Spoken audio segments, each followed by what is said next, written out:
Part 4, The Final Truth. 1. Cousteau is 86 years old. His health is failing.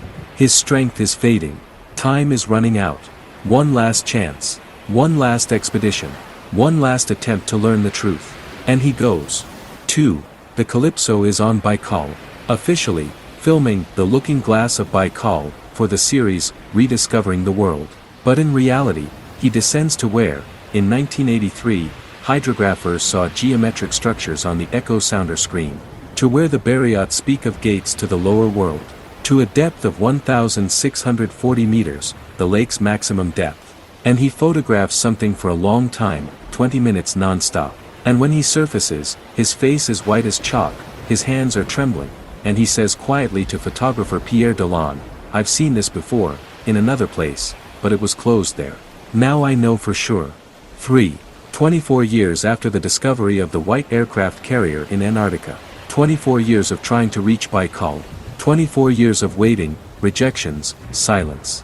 The French research vessel Calypso arrives in Listvianka, a port at the southern tip of Lake Baikal, Irkutsk Oblast, Russia.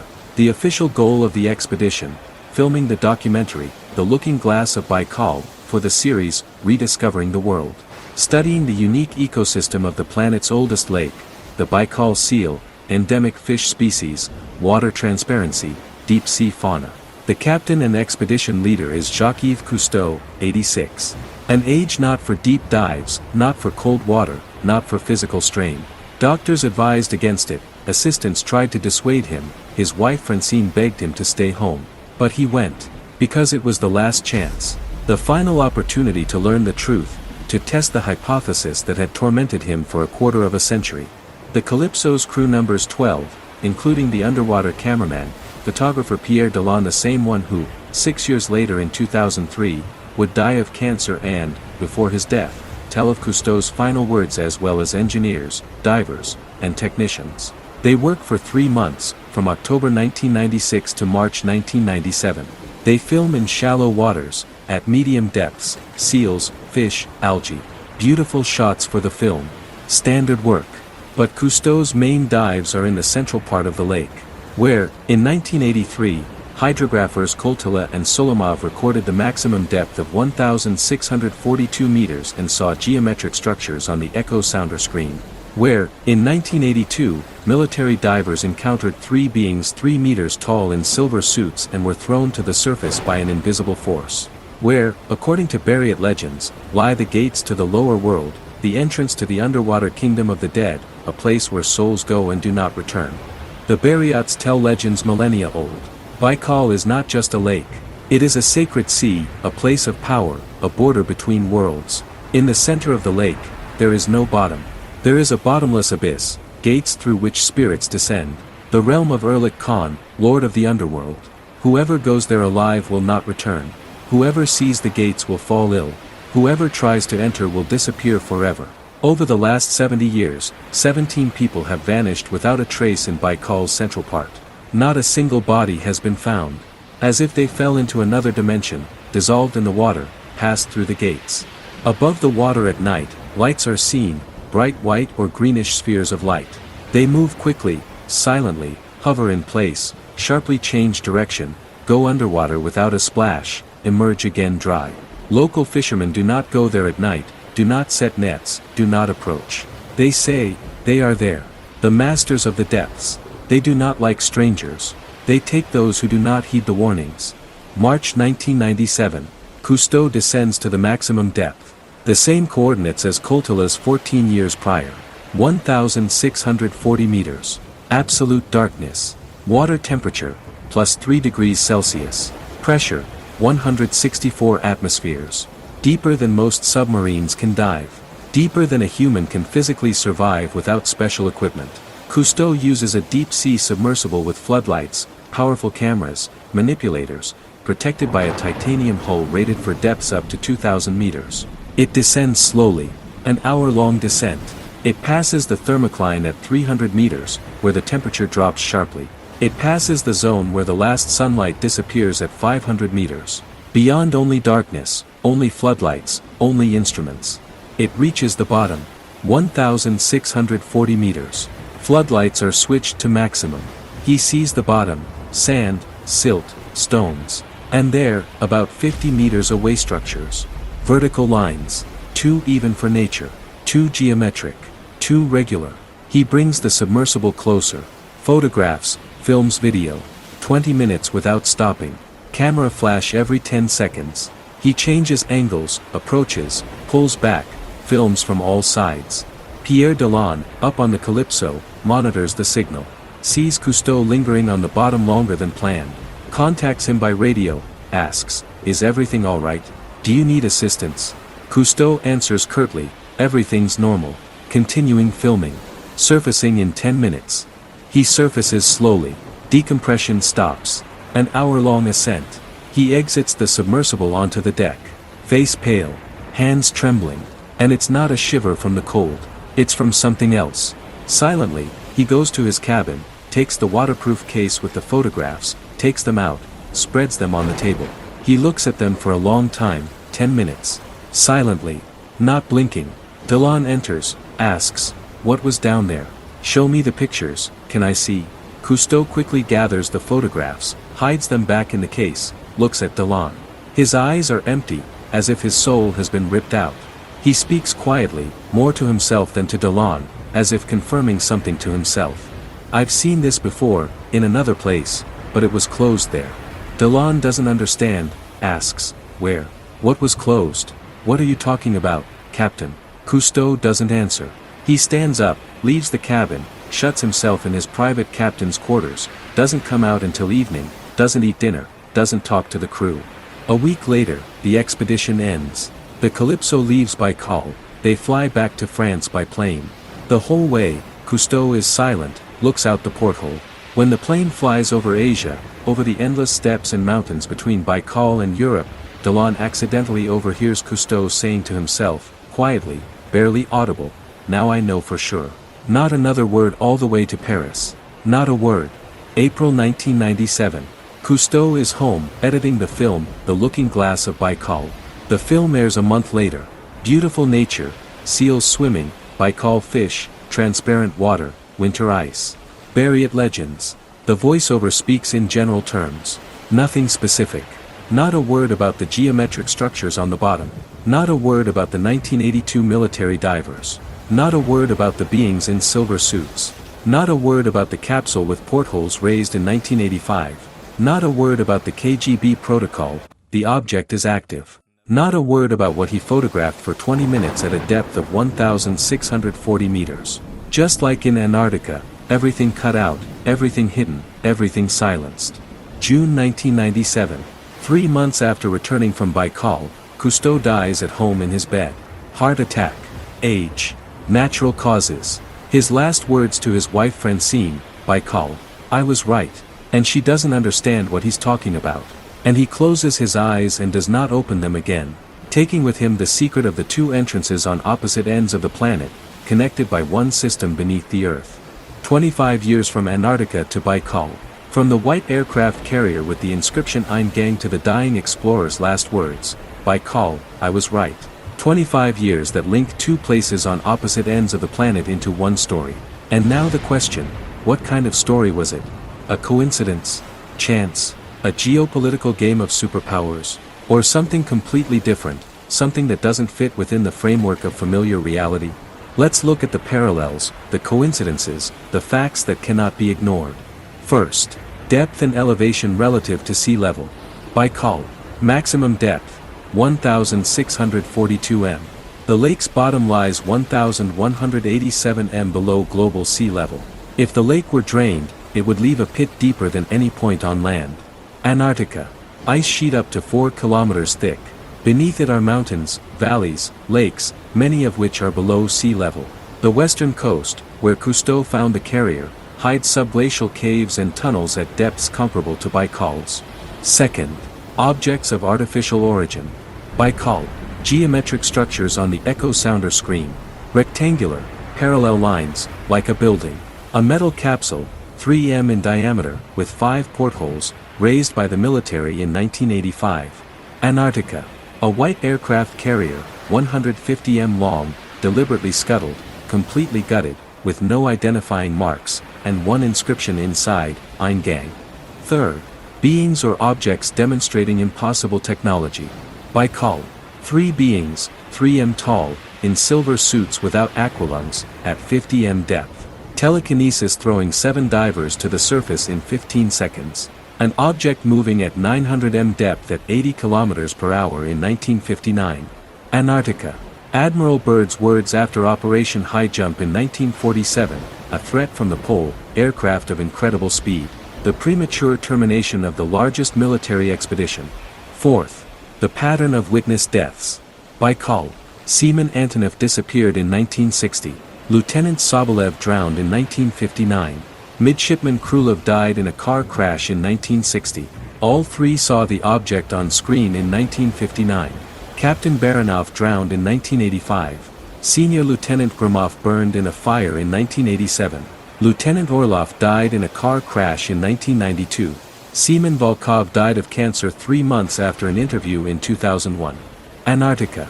Engineer Laban disappears in 2005. Photographer Delon dies of cancer 3 weeks after an interview in 2003. Cameraman Martin drowns in his car in 1991. Fifth, classification for 7,075 years. Baikal. Archives of Expedition, Baikal, 1, until 2029. Protocols of the 1982 divers, until 2030. Antarctica. Archives of the Calypso Expedition, until 2048. Crew commitments, for 75 years. Sixth, the German Trail. Antarctica. The 193839 expedition. The New Swabia Oasis. 2 submarines, U-530 and U-977, in Argentina in July-August 1945, 2 months after Germany's surrender. Cousteau studied them for 3 weeks in 1972 before heading to Antarctica. The inscription Eingang in German. Baikal. No direct documentary link. But geographically, Baikal lies almost on a line from Antarctica through the Indian Ocean and Asia. Laban said, Cousteau traced a line on a map from Antarctica to Baikal. So, 3 explanatory versions. Version 1, skeptical, rational, scientific. The aircraft carrier in Antarctica is an ordinary sunken World War II warship, American or British. The Eingang inscription was scratched by a crew member and just means entrance to a compartment. The structures in Baikal are natural basalt columns. The echo sounder showed an artifact, interference. The 3-meter humanoids, hallucinations from nitrogen narcosis. The 80 km per hour object, instrument error. Cousteau wanted to go to Baikal simply as an explorer. Witness deaths, statistics, coincidences, classification, bureaucracy. The USSR and France loved to classify everything. Version 2, geopolitical, espionage, realistic. The Cold War. The Germans were looking for something in Antarctica, found it. The submarines carried documents to Argentina. The Americans and the USSR found out, began their own searches. Cousteau worked for Western intelligence. His mission, to check Soviet findings. In 1972, he found the carrier, understood the connection. For 24 years he tried to get to Baikal to verify. In 1996, he confirmed it.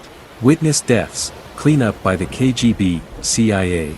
Cousteau died because the mission was complete, or he was eliminated as a witness. Version 3, conspiratorial, incredible, but explaining all the facts at once. Baikal and Antarctica are 2 entrances to one subterranean system, tunnels, caves, an underground ocean, passages under the planet's crust. Someone lives there. Another civilization. Ancient, underwater, subterranean, or extraterrestrial. They have been there for thousands or millions of years. They do not want contact, they guard the entrances. The Germans found the entrance in Antarctica in 1938, they were expelled or destroyed. The Americans, Byrd, encountered them in 1946 and retreated. The USSR found the second entrance at Baikal in 1959, tried to descend 3 times, 1959, 1982, 1983, each time received a warning and casualties, mothballed the project. Cousteau understood the connection in 1972 upon seeing the entrance inscription. Waited 24 years for access. In 1996, he descended, saw the same thing as in Antarctica. Understood, the entrances are connected, it's one system. Said, I've seen this before, but it was closed there. Remained silent. Died 3 months later. Perhaps from the shock of realization. Perhaps eliminated by those guarding the secret. Which version is true?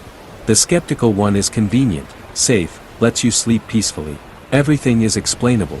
The geopolitical one is realistic, fits the history of the Cold War, intelligence agencies, secrets.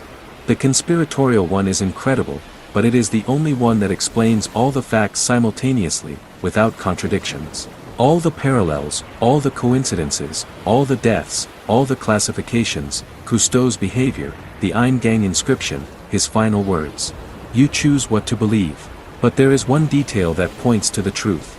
The archives will begin to be declassified, in 2029, Baikal, in 2030, the divers, in 2048, Antarctica.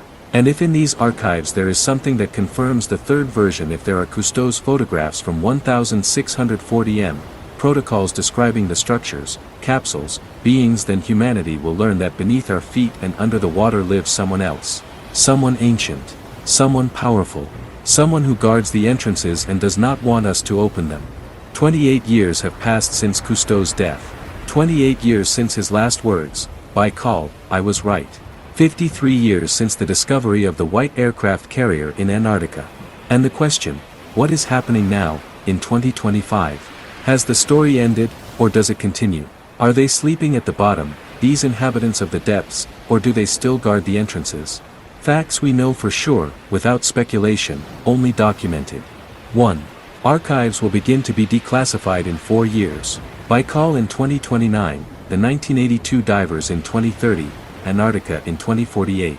2. Major Vyacheslav Anatolyevich Kiselev is alive. 84 years old, lives in Irkutsk. He signed a 75-year commitment. It expires in 2057. 32 years until a possible account, if he lives. 3. The central part of Baikal is still closed to civilian dives below 300 m. Official reason, danger to life. Real reason, unknown. 4. Satellite observations record anomalous activity in the area of Antarctica's western coast, roughly the same coordinates where Cousteau found the carrier. Temperature anomalies under the ice, areas where the ice is thinner than it should be, thermal sources of unknown origin. 5. The number of UFO sightings over Baikal has tripled in the last 10 years. Lights over the water, spheres of light submerging without a splash. Locals film them on phones. 6. In 2020, the private oceanographic expedition of billionaire Victor Vescovo on the ship Factor, the 5 Deeps program, after descending to the Mariana Trench, 11,000 m, deleted part of the video materials from public access a month later. Explanation, technical issues. But those who managed to download say, the video showed geometric structures, rectangular, like a building, at a depth of 10,000 m. 7. A Chinese station at the bottom of the Mariana Trench was built in 2021. Officially scientific.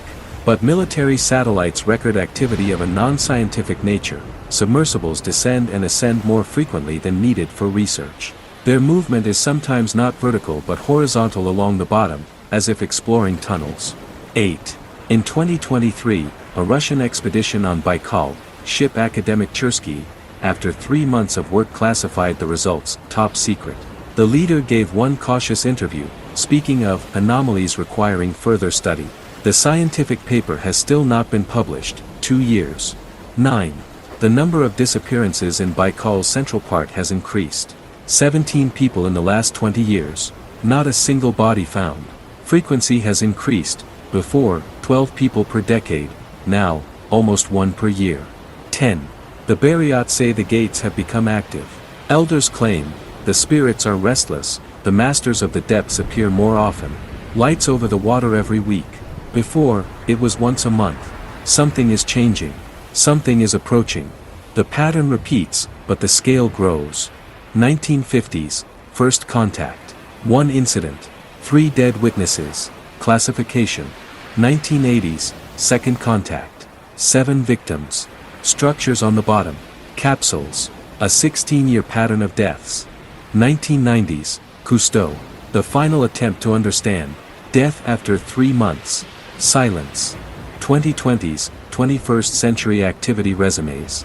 Multiple sightings. New research. New classifications. Only now, not one country, but several, USA, China, Russia. All are looking down. All are searching for something in the depths. What are they searching for? Entrances, passages, access to the system beneath the earth. Because if the third version is true, if Baikal and Antarctica are indeed two entrances to one subterranean network, if someone lives there, then control over the entrances, control over access to the technologies, knowledge, resources that could change the balance of power on the planet, that is the future. And everyone understands this. And everyone is silent. Because whoever tells first loses the advantage. Whoever gains access first wins the future. Cousteau knew. He was the first to connect the dots. The first to see both sides, Antarctica and Baikal. The first to say, I've seen this before, but it was closed there. Now I know for sure. He took the secret to his grave but left traces. Photographs are stored somewhere.